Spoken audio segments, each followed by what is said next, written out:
बोलो श्री सत्यनारायण भगवान की जय। श्री सत्यनारायण व्रत विधि इस प्रकार है। श्री सत्यनारायण व्रत किसी भी दिन किया जा सकता है, फिर भी हमारे देश में प्रायः पूर्णमासी के दिन श्री सत्यनारायण जी की कथा कराने का अधिक विधान है। प्रातःकाल ही इस व्रत का संकल्प लेकर दिन भर निराहार रहकर विष्णु भगवान का ध्यान और गुणगान करते रहें।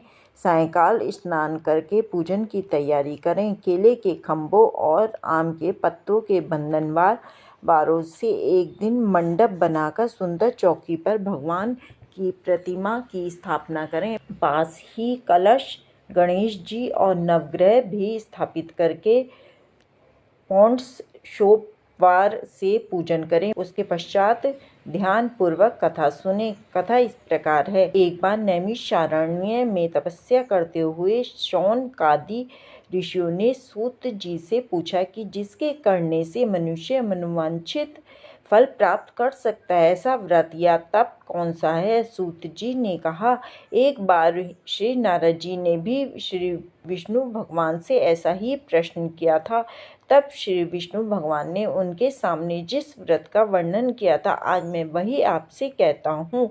प्राचीन काल में काशीपुरी में एक अति निर्धन और दरिद्र ब्राह्मण रहता था। वह भूख प्यास से व्याकुल ही भटकता फिरता था। एक दिन उसकी दशा से व्यथित होकर विष्णु भगवान ने बूढ़े ब्राह्मण के रूप में प्रकट होकर ब्राह्मण को सत्यनारायण व्रत का विस्तार पूर्वक विधान बतलाया और अंतर्ध्यान हो गए। ब्राह्मण अपने मन में श्री सत्यनारायण व्रत करने का निश्चय करके घर लौट आया और इसी चिंता में उसे रात भर नींद नहीं आई। सवेरा होते ही वह सत्यनारायण के व्रत का संकल्प करके भिक्षा मांगने के लिए चल दिया। उस दिन उसे थोड़े ही परिश्रम से बहुत अधिक धन धान्य भिक्षा में प्राप्त हुआ।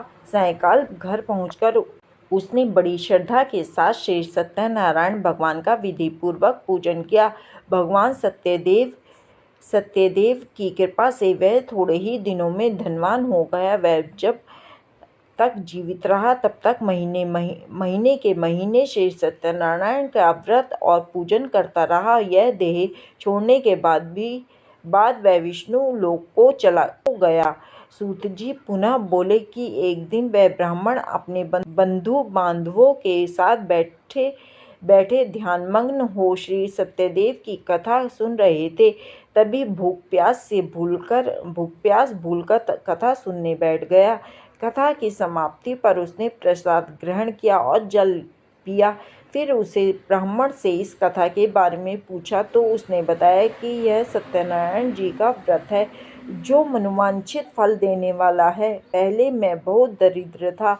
इस व्रत के प्रभाव से ही मुझे यह सब वैभव प्राप्त हुआ है। यह व्रत सुनकर लकड़हारा बहुत प्रसन्न हुआ और मन ही मन सत्यनारायण के व्रत और पूजन का निश्चय करता हुआ लकड़ी बेचने के लिए बाजार की ओर चल पड़ा।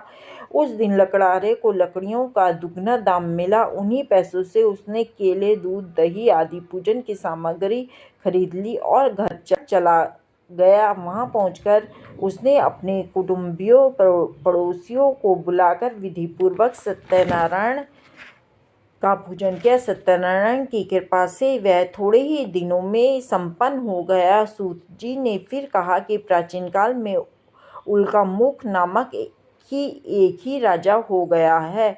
वह और उसकी रानी दोनों बड़े धर्मनिष्ठ हैं।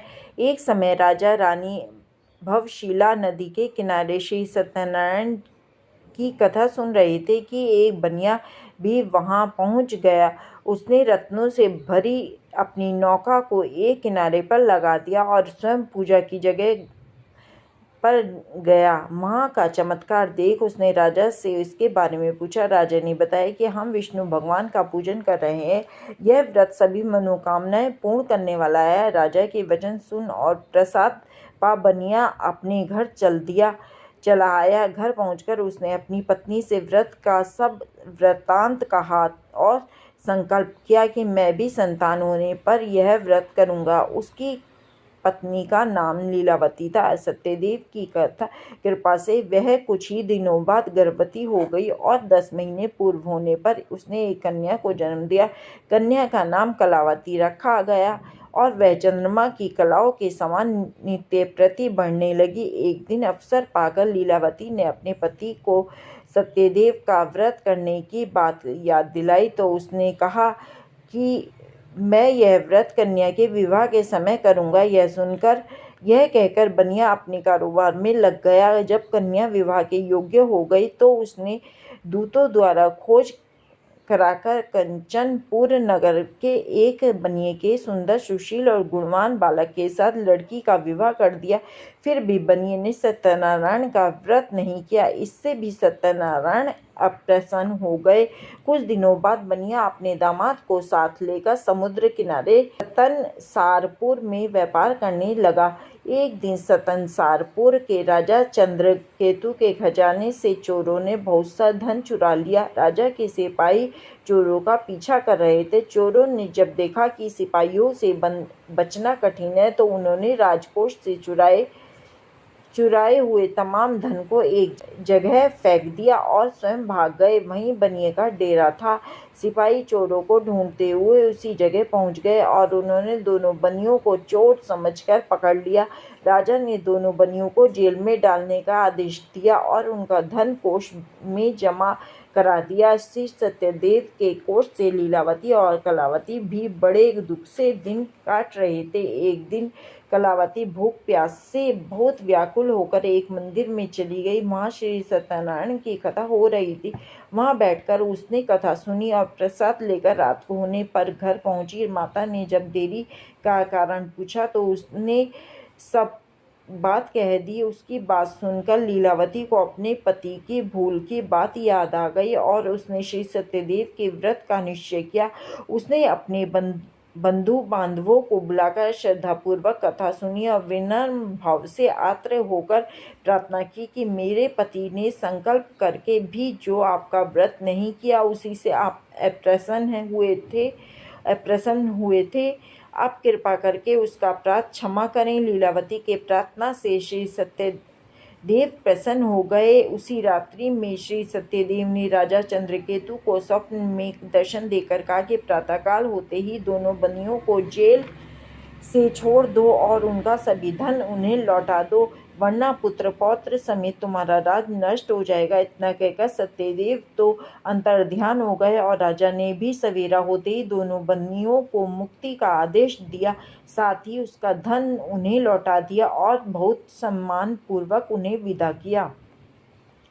दोनों बनिए आनंदित हो अपनी नौका लेकर घर की ओर चल पड़े। तभी श्री सत्यनारायण भगवान सन्यासी के वेश में उनके समीप आए और बोले कि तुम्हारी नौका में क्या है। बनिए ने हंसते हुए उत्तर दिया कि नौका में बेलपत्रों के सिवाय और कुछ भी नहीं है। यह सुनकर सत्यनारायण स्वामी ने कहा कि तुम्हारा वचन सत्य हो। स्वामी के चले जाने पर बनिए ने देखा कि नौका हल्की होकर ऊपर को उठ रही है। उसे बड़ा कौतूहल हुआ और यह देखकर कि नौका में तो सचमुच ही बेलपत्ते भरे हुए हैं, वे बेहोश होकर गिर पड़ा। किंतु दामाद ने कहा कि इस प्रकार घबराने से काम न चलेगा, यह सब उन्हीं स्वामी की करामात है, चलकर उनसे प्रार्थना की जाए तो फिर वैसा ही हो जाएगा। दामाद की बात मानकर बनिया स्वामी के पास पहुंचकर उनके चरणों में गिर पड़ा और बार बार उनसे क्षमा मांगने लगा। उनकी विनती प्रार्थना से भगवान ने प्रसन्न होकर उसे इच्छित वरदान दिया और स्वयं उसी जगह अंतर्ध्यान हो गए। बनियों ने नाव के पास जाकर देखा वह धन रत्नों से भरपूर थी।